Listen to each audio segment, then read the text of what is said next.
Olá, estamos de volta para o segundo bloco do programa Resenha Livre. Hoje nós estamos falando sobre o direito à saúde. Nós temos aqui em nosso estúdio a doutora Daniela Biasi, que é professora do curso de Direito da Unifev e também é advogada aqui em Votuporanga.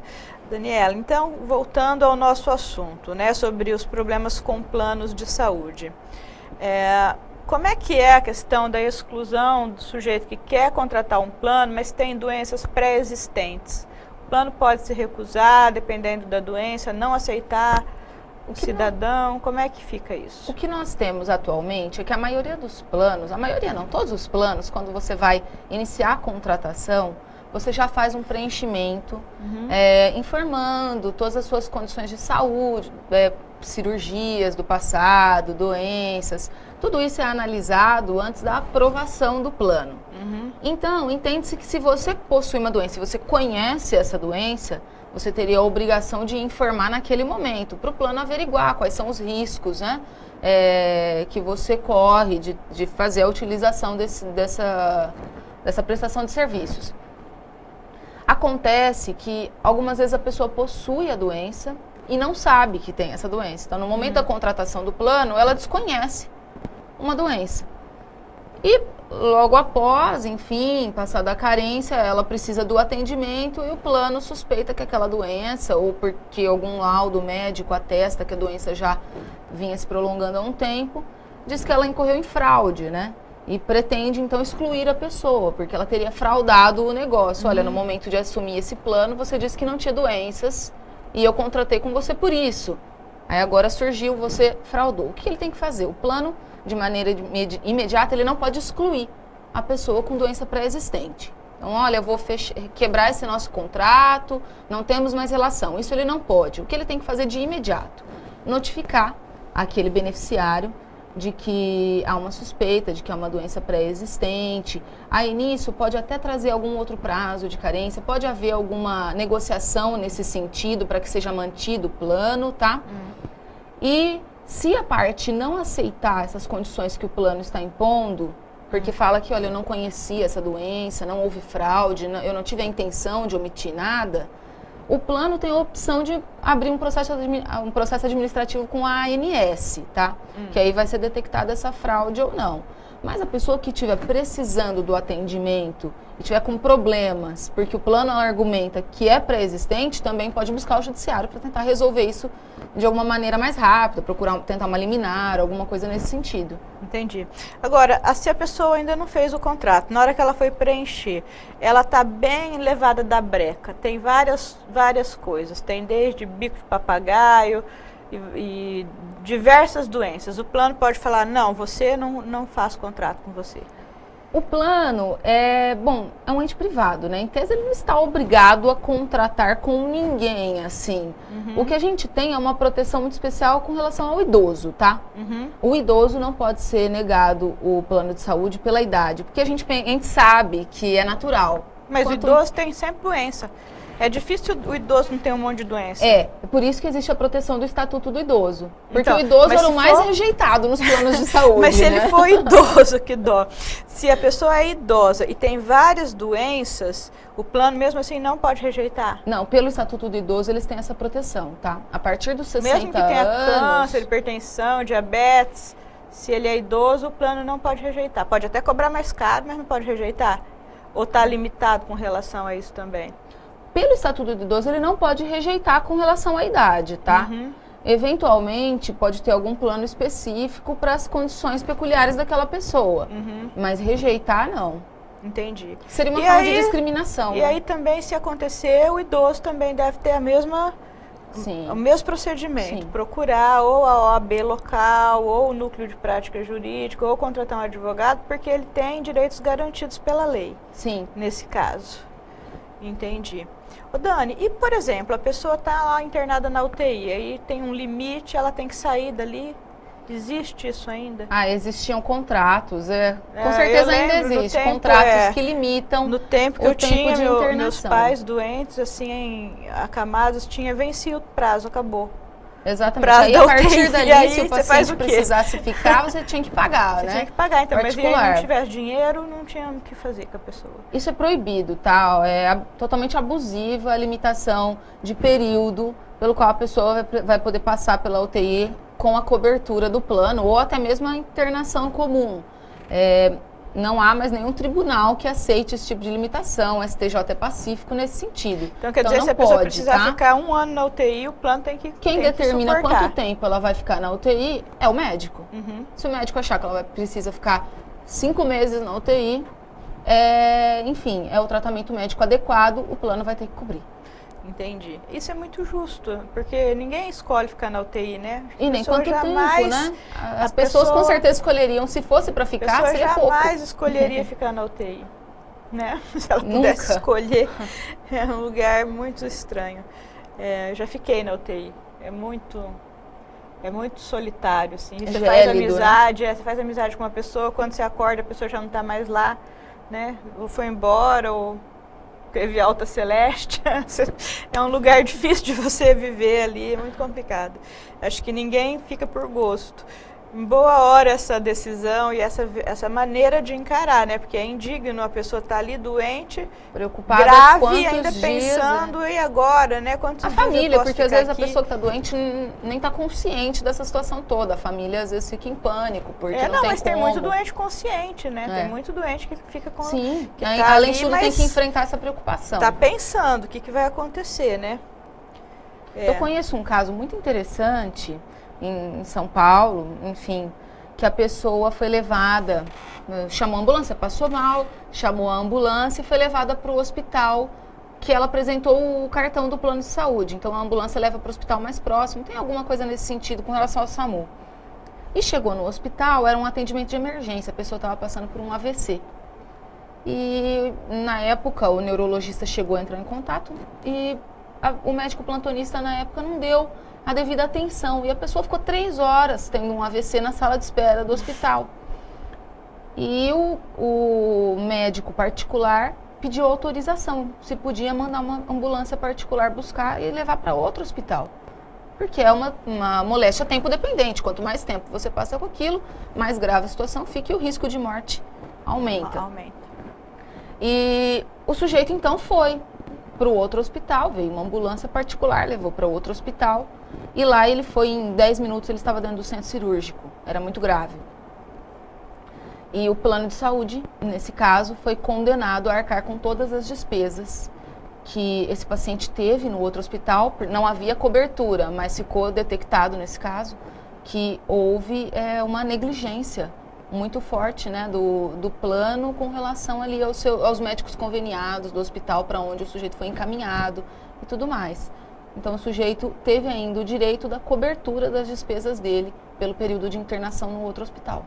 Os tribunais têm sido uma maneira de sanar muitos dos problemas, né, que a sociedade enfrenta, tanto com relação à saúde, enfim, todas as violações com relação à dignidade. Hoje a gente vê o ativismo do Poder Judiciário muito presente. Né? Eu brinco sempre que juiz também é consumidor.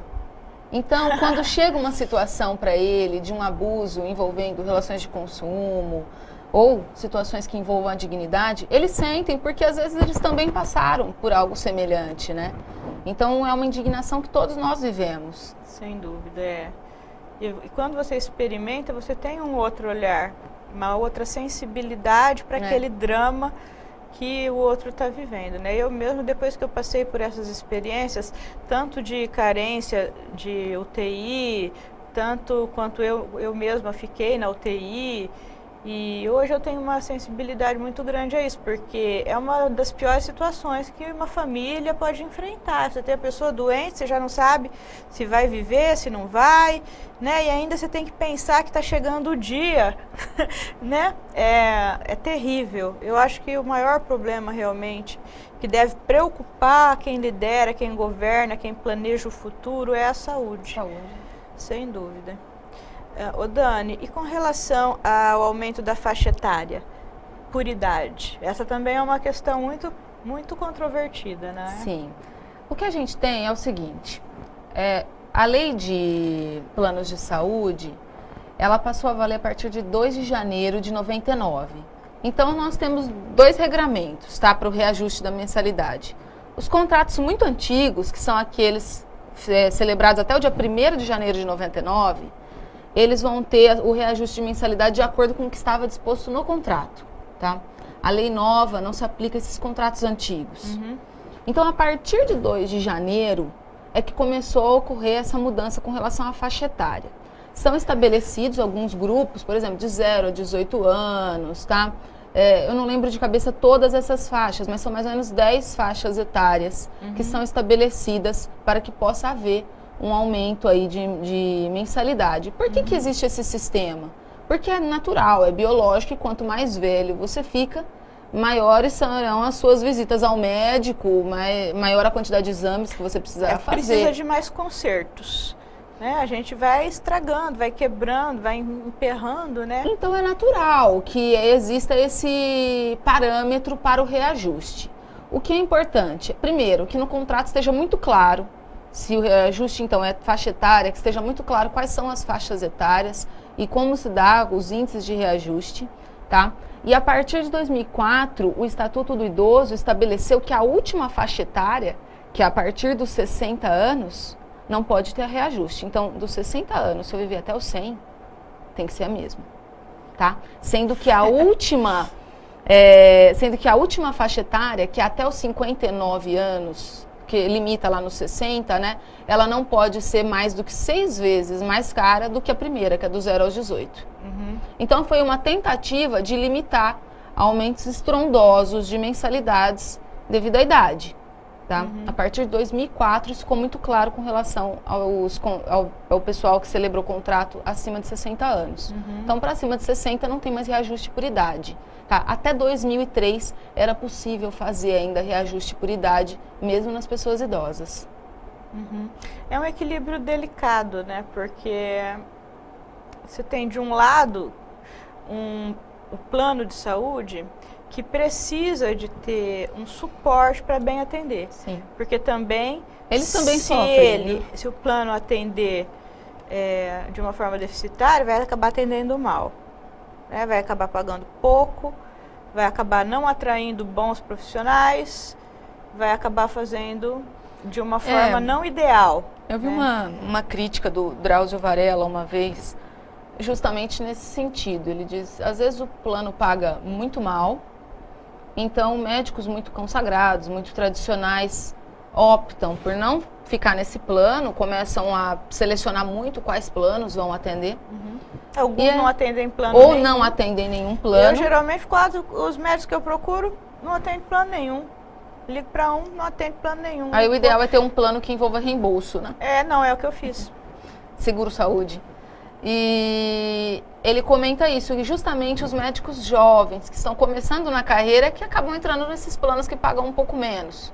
O médico menos experiente precisa de mais exames para poder detectar a eventual doença. Acaba que não o que compensa. encarece demais para o plano também, né? Então fica complicado. É interessante esse posicionamento, porque um médico experiente, ele vê a pessoa, põe a mão, dá uma apertada aqui, dá uma sentida, ele já sabe. Né? Então ele acaba sendo o custo-benefício de um médico experiente. Talvez, foi a crítica que ele apresentou uma vez. Talvez possa até, né? Não sei, não entendo nada disso, mas faz sentido, né? E também a gente tem muita dificuldade de conseguir agendar uma consulta. Sim. Né? Você procura o médico, às vezes a criança está doente hoje, mas só tem para daqui 4 meses. E existe também aquela história de você falar... é com convênio. É para daqui 2 meses. E particular, amanhã. Não, mas às vezes nem particular. Não. Viu? Ainda quando dá para fazer o particular, ou você tem o dinheiro, ou você faz uma vaquinha, né? Passa uma rifa, mas às vezes nem particular a gente consegue, né? Porque é complexo. O problema da saúde é muito complexo e demanda muita atenção e muito cuidado e informação por parte do consumidor para que ele também possa procurar os seus direitos. Sim. Por exemplo, uma coisa que eu não sabia, e uma vez eu precisei de uma consulta e só tinha daqui 4 meses. Liga na ouvidoria do plano, conversa, eles arrumam a consulta para você. Justamente, é isso então, que eu ia comentar. esse é um ponto que às vezes a gente fica reclamando, nossa, mas o plano é isso, o plano é aquilo, mas a gente também não procura. Se você os entrar em nossos contato direitos. com o plano, Então, diante é de uma possível. emergência, né, isso é importante que se esclareça. Às vezes, mãe de criança sempre passa por isso. Né? Eu passava muito isso com as minhas crianças. E ligava, não tem, hoje não tem, amanhã não tem, ou o médico da sua confiança está no congresso e tem o outro, mas só daqui 5 dias. Mas o menino está doente agora, eu não posso esperar daqui 5 dias. Não é? Aí, e brigam, fica brava com a moça, não precisa, né? Você liga na ouvidoria do plano, esclarece a situação, que se for realmente uma necessidade, eles encaixam. Então, a informação é muito importante. Sim. E o equilíbrio nessa relação, que é uma relação muito delicada, né? É muito complexo e muito delicado. Dani, nosso tempo está acabando. Infelizmente, eu ainda tenho tantas coisas que eu queria te perguntar. Só para finalizar, é a questão do prazo da carência. Como é que ficou isso? Os prazos de carência, eles estão estabelecidos no site da ANS, você encontra uma tabelinha certinho, sabe? Como é que é? A ANS? A ANS, Agência Nacional de Saúde. Se você entrar lá no Google, digitar Agência Nacional de Saúde ou ANS, já vai ter o link com o Ministério da Saúde, né? Você vai encontrar. E lá a gente encontra tem perguntas informação. frequentes para os consumidores, perguntas envolvendo os planos de saúde. Há várias cartilhas também na internet Sim. que podem informar o cidadão, né? Cartilhas do a respeito PROCON, dos seus do IDEC, direitos. que é o Instituto de Defesa do É Consumidor importante, também. sim. E tem um site, até que eu fiz uma pesquisa aqui para o nosso programa, que você fala com uma pessoa lá. Se você tiver uma dúvida, tem um link que você consegue falar ao vivo com alguém, esclarecendo. Se a pessoa procurar, na internet hoje a gente encontra solução para quase tudo, É importante as pessoas terem esse conhecimento, porque muitas vezes liga, não tem médico, fica lá parado, sofrendo, né? E não procura aquilo que realmente... Por isso que eu digo, a informação é a arma para que a cidadania possa se complementar, se realizar de uma forma satisfatória, né? Que realize os ideais aí da dignidade e principalmente do direito à saúde, que é o principal, é o essencial, né? Quando a gente tem saúde, está tudo bem, né? Sim. E os filhos, então, nem se fala. Dani, eu agradeço a sua participação. Obrigada. Mais uma vez. Todo dia eu quero que você venha, porque você fala coisas que as pessoas precisam muito saber. É só convidar que eu venho. O programa Resenha Livre de hoje fica por aqui. Eu espero você na próxima semana. Até lá!